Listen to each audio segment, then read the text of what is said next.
Hello, my name is Tyler Tomasek, and today you'll hear my presentation on the Florida Gators recruiting department. As an on-campus recruiting analyst, it is not only my responsibility to engage with prospects, but also find innovative ways to help stand out in the individual's recruitment. The people that will ultimately be delivering this to would be the decision makers within the recruiting department who have had experience not only here at the University of Florida, but also multiple different schools within the SEC. I hope you guys enjoy, and thank you for watching. Hi, I'm Brandy. And I'm Jeff, and we're here to watch Tyler's presentation.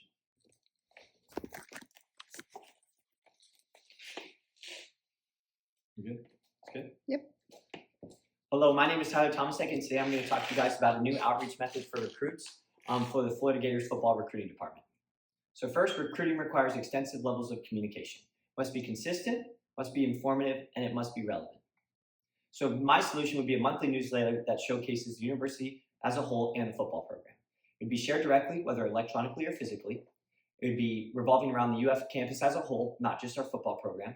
And it would be targeted and tailored to the individual recruit that we are recruiting. So the agenda, we will talk about the analysis, we will talk about the opportunity, we will talk about the solution, we will talk about the impact, and we will talk about the conclusion. So first, starting us off, we'll start with the analysis. So first, Florida recruiting must expand and operate beyond its state border. So 52.7% of our recruits since 2021 have been out of state.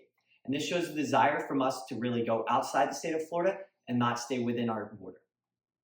So here's a couple of graphics and that show player and team-based statistics. So starting over here, these are three of our NFL guys, Carter Johnson, DK, and Torrance, and a couple of the stats that they have. And we could tailor that to the individual recruit that we are going after.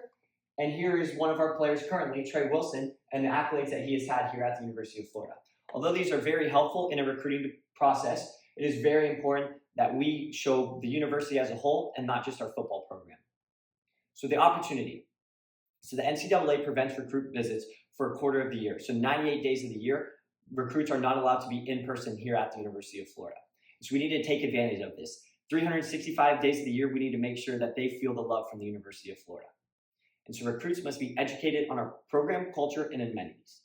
So this allows the distance to be minimized. So whether they're here in the state of Florida, whether they're 30 minutes away, or whether on the entire other side of the United States, we need to make sure that they feel the love and they feel close to the University of Florida.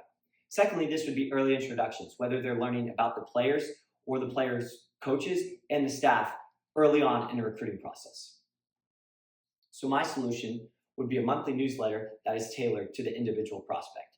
First, it would be an organization, and we can talk about the weight room, the staff as a whole, and basically what we run and how we run our jobs here at the University of Florida. Second would be the campus as a whole, and that is the academics that we offer. For example, if someone is in architecture, getting them in contact with people that have opportunities inside the architecture department here at the University of Florida. And third is our players. Those would be not only who they're interacting with on a day-to-day basis, but also see the stats that our players have recorded here at the University of Florida. And fourth, and most importantly, in my opinion, would be the coaches, making sure that they get a relationship and establish that relationship and understanding of our position and head coaches' expectations for our players. So recruits are not often aware of some of the programs we provide. So the first one being tutoring and the hands-on and just how full we go in to make sure that these recruits feel confident in their exams. Second is our GatorMade, which is all of our professional development opportunities that we provide here at the University of Florida. And third would be housing. A lot of their places typically have your typical dorms, but here at the University of Florida, we actually provide apartments to our players. So we need to make sure that they understand this at an early time in their recruitment process, as opposed to waiting later on in their decision. So the impact.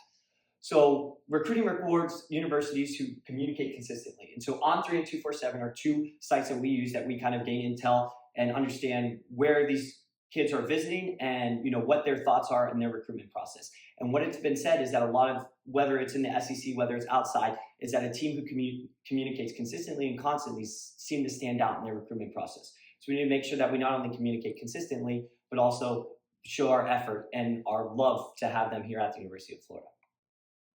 And it's also important that we grab this attention immediately and effectively.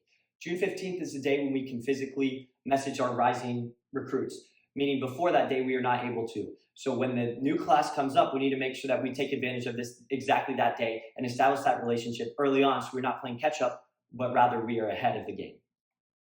So the major costs associated with implementing a newsletter would be our time, would be the first one. And especially as a recruiting analyst, this would be a lot more of my time making sure that the effort and the information that we're sending out is logistical. And secondly is our planning, making sure that we figure out exactly which recruit or which player or coach we want to highlight throughout that month, or the different opportunity or event that's going on around our campus. And third one, and I just want to mention it, is that if we were to do this electronically, we could avoid the financial. However, if we were to go mail, there would be a financial aspect as well. And my conclusion, kind of summarizing what we talked about here today, creating a newsletter is essential to improve consistent communication. Half of our recruits are outside the state of Florida. We need to make sure that regardless whether they're here in Florida or on the other side of the United States, make them feel the love from the University of Florida. Second, we need to promote our university, not just as our football program, but as our entire university as a whole. And third, we need to make sure that we start early. June 15th is the day when we can message our rising recruits. So we need to make sure that on June 15th, we have those newsletters ready to go.